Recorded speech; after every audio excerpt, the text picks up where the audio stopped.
Economically sound హిస్టారికల్గా కూడా గద్వాలకు ఒక 1000 ఏళ్ల చరిత్ర ఉంది.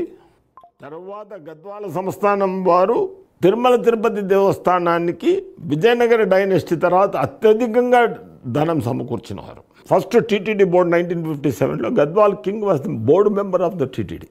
ఆ సాంప్రదాయ పద్ధతిలో పెట్టారు. తర్వాత 62 తర్వాత ఎవరు అడగలేదు, దాన్ని పలకరించారు. ఇప్పుడు కూడా మేము చంద్రబాబు నాయుడు గారికి చెప్తున్నాం, అయ్యా మేము ఇచ్చిన ఇది ఉంది, గద్వాల్కు ఎప్పుడు మీరు రిప్రజెంటేషన్ ఇవ్వాలి. టీటీడీలో తిరుపతిలో ఉన్న పూల తోట గద్వాల్ది. గద్వాల్ కింగ్డమ్ అప్పుడు అహోబలం మఠం వరకు గద్వాల్దే.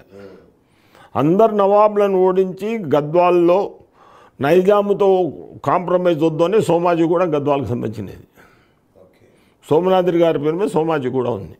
హిస్టారికల్గా ఫ్రెండ్లీ స్టేట్ గద్వాల్ రెసిడెన్సీ అని ఇచ్చారు. గద్వాలకు రైల్వే స్టేషన్ వచ్చి 100 ఏండ్ల పైన అయింది. ఇంత చరిత్ర ఉన్న ప్రాంతాన్ని కాదని వనపర్తికి ఇస్తాము, తీసేసిన నార్ కర్నూలుకి ఇస్తాము. సరే, నార్ కర్నూలులో పార్లమెంట్, ఒకవేళ పార్లమెంట్ సెగ్మెంట్ మీద చేసింటే కూడా మీకు తెలుసో 1957లో గద్వాల్ పార్లమెంటే, 1962లో గద్వాల్ పార్లమెంటే. ఫస్ట్ మేము పార్లమెంట్, తర్వాత మాడిఫికేషన్ జరిగింది కనుక మాది సబ్ కలెక్టరేట్. జిల్లాలో ఉన్న ఒకటి కలెక్టర్, ఒకటి sub collectorate. Gadwal was only sub collectorate. మా హక్కు ఉందని అన్నీ ఎత్తి చూపించాం, ప్రతి ఒక్కటి ప్రజెంట్ చేశాం. జిల్లాలో మొదటి కాలేజ్ గద్వాల్.